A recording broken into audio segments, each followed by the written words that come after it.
Hello guys, so we meet again in our electronics section. In the last section in electronics we had seen about the semiconductor material, how they are made and what are the properties of them. In this section we are going to study about a device which is called as a PN junction diode. Now as you know, a diode is something which has two terminals to it. So in this also we are going to have a device which is a two terminal device. Now, as the name suggests, it is a PN junction diode. So it will be comprising of the semiconductor materials, that is P-type and N-type semiconductor materials. So whenever you have to make a PN junction diode, the thing what you have to do is you have to basically join them.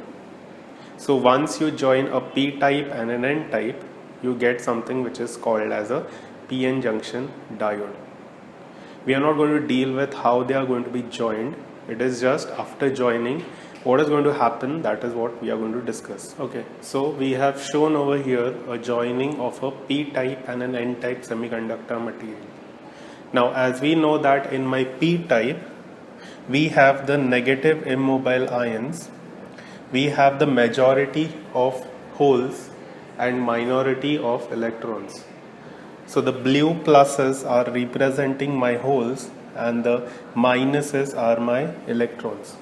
So on the P side we have the holes in the majority and electrons in the minority, and in the N type we are having the electrons as a majority and holes as a minority, along with the positive immobile ions. So as soon as the P and the N type material are joined together, what is going to happen is the majority electrons present in the N side will go and combine with the holes majority on the P side near the junction itself.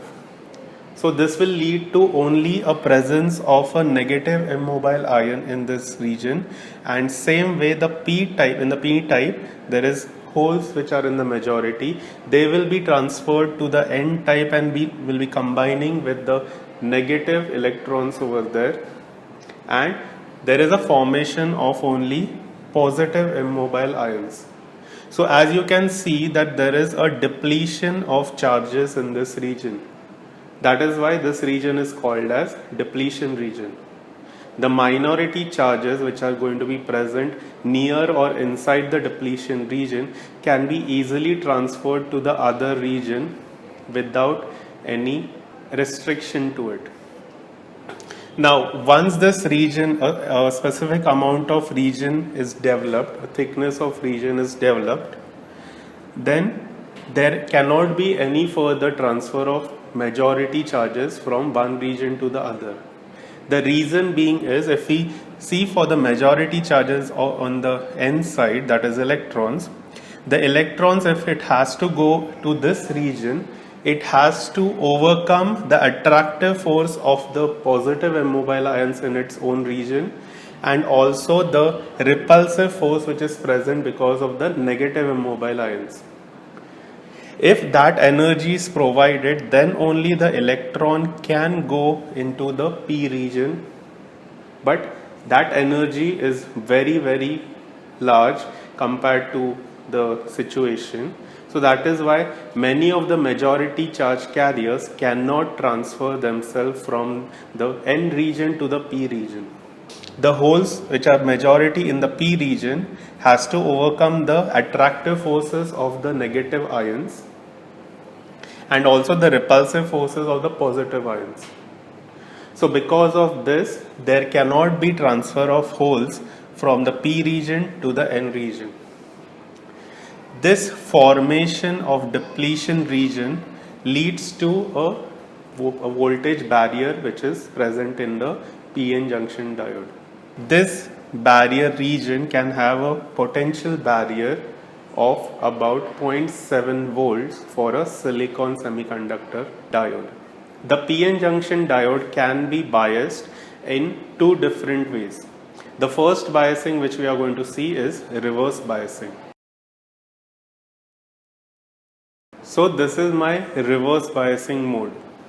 In reverse biasing, what I do is I connect the negative terminal of the battery to the P-type region, and the positive terminal to the N-type region. So because of this, what happens? Because of the attractive force, the opposite attracts, because that electrons are attracted towards the positive plate of the battery. There will be depletion of electrons near the junction.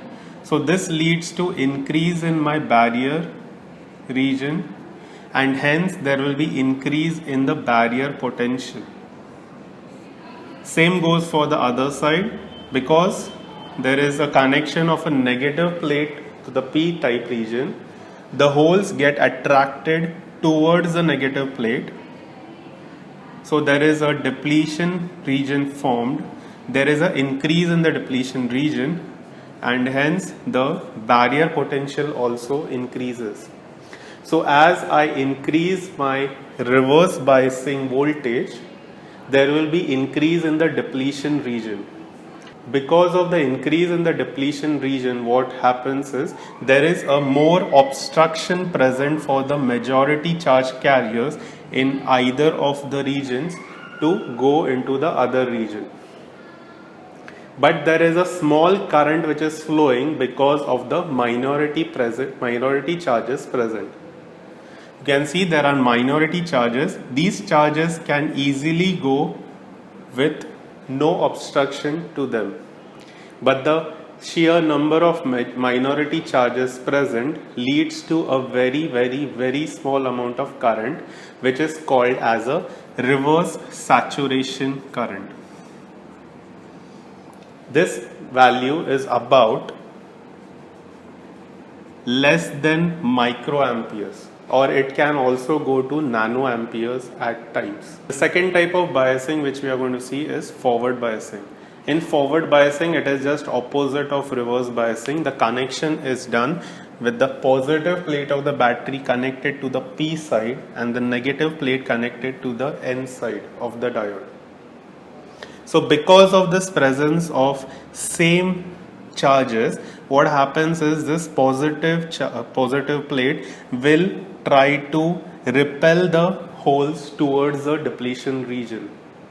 So because of the energy which is provided to these holes, the holes are getting combined with the immobile ions which are present over there. So there is a reduction in the immobile ions, and hence there is a reduction in my depletion region. So the holes which are present near the depletion region gets combined with the immobile ions present at the depletion region. Same occurs in the N-type. The negative electrons which are present near the depletion region try to get combined with the immobile ions, and hence there will be reduction in the depletion region. So because of the reduction in depletion region, my junction potential also reduces, and hence there is a more tendency of the majority charge carriers to go from one region to the other region. As we increase the potential over here, there will be a exponential increase in the current present in the circuit. At this same instant, when we are studying about forward biasing, the current of the majority charge carriers will be in this way, and the current due to the minority charge carriers will be in the opposite way. The magnitude of the minority charge carriers current will be still same which was flowing in my reverse biasing mode.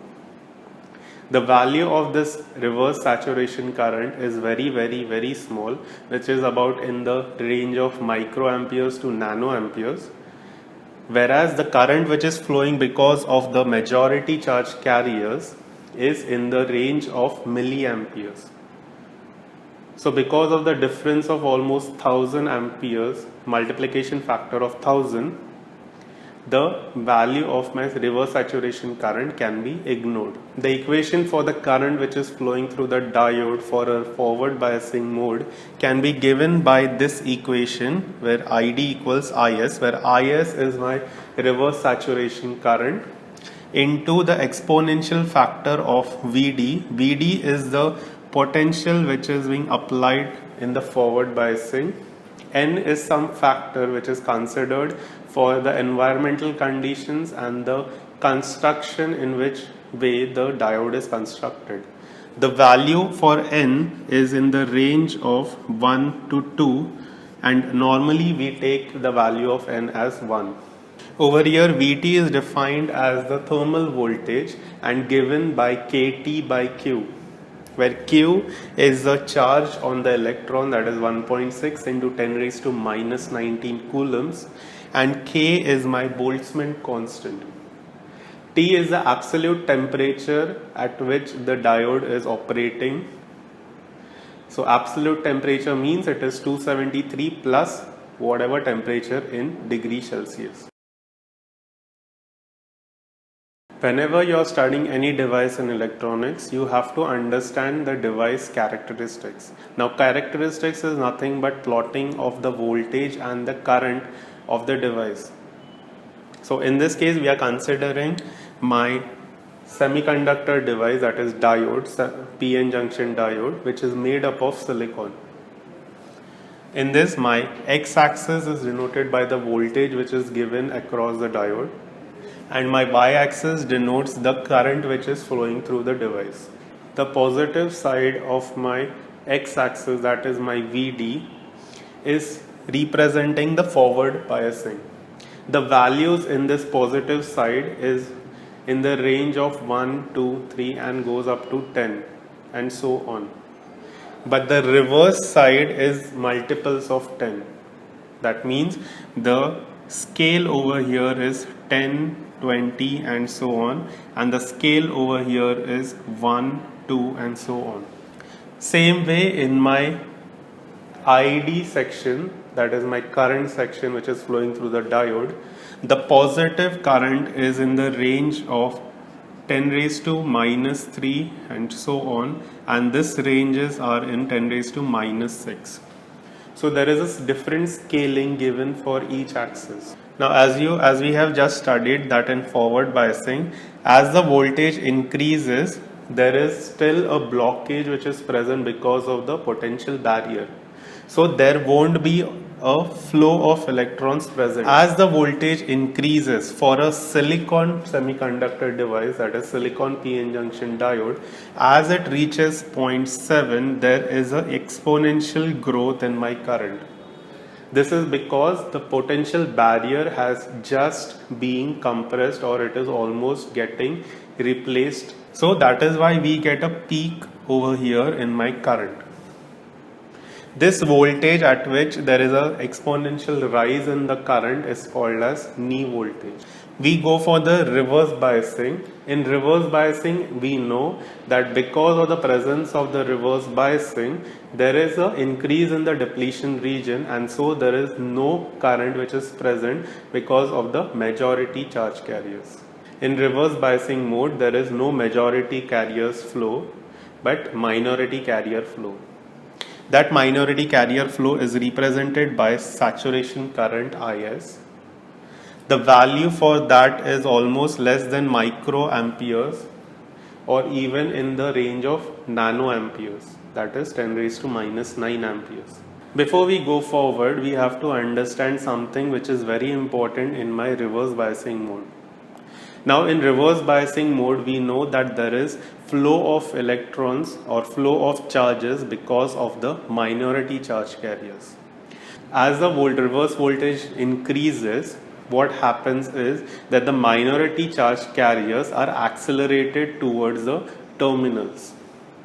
Because of the increase in the voltage, the electrons are gaining much amount of kinetic energy in them. This kinetic energy can be transferred to any electron which is present in the valence band, and hence they can get excited and go into the conduction band. So what occurs is, when there is enough energy which is given to the electrons, or the voltage which is given to the device, the electrons with high amount of kinetic energy goes and collides with the immobile ions or any electron which is present in the valence band. This valence band electron takes in some amount of energy and jumps from the valence band to the conduction band. Because of this, there will be an increase in the minority charge carriers. This minority charge carrier, which has been just generated because of collision, can go and hit some other electron which is present in the valence band. And because as we go on increasing the voltage, there is something which is called as avalanche effect occurring. Now this avalanche effect is just same like which is seen on the mountains. Because of this avalanche effect, what occurs is there is a large amount of current which is flowing through the device. That if we show at this point, this voltage at which this occurs is called as my Zener voltage, which is represented by Vz. In a normal PN junction diode, we do not allow the device to reach the Zener voltage, because there is a large amount of current which is flowing through the device which can damage the device. But the same Zener voltage can be used in a specific device which is called as Zener diode, which we will be seeing in the coming sessions. Temperatures can change the characteristics of a diode in such a way that you can see from this characteristics of the forward biasing. At 25 degrees Celsius, I can get that the peak voltage is of 0.7 volts. But if my temperature decreases, that peak voltage has been shifted towards the right side. That means that the voltage at which it is going to increase exponentially, the current which is going to increase exponentially, is increased its value. You can see in the same way, if my temperature increases, the value of 0.7 at which it was getting the peak voltage has been reduced to some amount. So you can see as the temperature is increasing, that the peak voltage is occurring before. In the same way, we can see for a reverse biasing mode at 25 degrees Celsius, I get a reverse saturation current which is about in the range of microamperes. But as the temperature decreases, I get the reverse saturation current almost tending to zero, or it can be in picoamperes range. If my temperature increases, then I get the reverse saturation current increasing many folds. So this is what are the changes which are occurring in my diodes. We have shown over here the PN junction diode circuit symbol, or the symbol which we are going to use in the circuits for a PN junction diode. The flat end over here represents the P type and the arrow end represents the N type region. The arrow itself indicates in which direction my current is going to move or flow through the device. It cannot take a reverse current through it. Just like in mechanical switches, when we on the switch, there is a flow of electrons present, and if we off it, there is a cut of electrons, or there is no flow of electrons present. So just like a switch, a PN junction diode also allows the flow of electron when it is in the on state, and when it is in the off state, it does not allow the flow of electrons. The only difference between a electronic switch, that is a PN junction diode, and a mechanical switches, in mechanical switches we can have a bidirectional flow of electrons, but in PN junction diode we can have a unidirectional flow of electrons. The electrons in this case can flow in only this manner and not in the opposite manner. So the PN junction diode is on when it is given in the forward biasing region, and it is in the off state when it is operated in the reverse biasing mode. So that brings us to the concept of an ideal diode. Now in ideal cases, my diode should give zero resistance when it is on and should give infinite resistance when it is off, which is not possible in my practical diode, but it is just a theoretical concept of ideal diodes. For an ideal diode, if we see the characteristics, we see that if my axis represents the same thing, that is, this is my voltage across the diode and this is the current which is flowing through the diode, the characteristics for an ideal diode will be something like this. That is, when the voltage is just going in the positive region, the current will be increasing through the device. And when the voltage is just going to the negative side, there will be no current which is flowing through the device. So this is just like a electronic switch or an ideal electronic switch. So we are concluding this lecture over here for PN junction diode. In the next lecture, we are going to see about the various ratings which are required for our PN junction diode. What are the different other characteristics which we have to understand while we are selecting any diode for our application purpose. And we are going to see some applications of a PN junction diode in that video. Thank you for watching video. If you have any doubts, please do share in the comment section. For information, you can go and look it in the about page.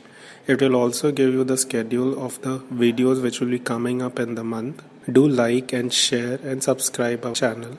This will help make more videos like this on different topics. Do watch videos on other topics also. Thank you and keep learning.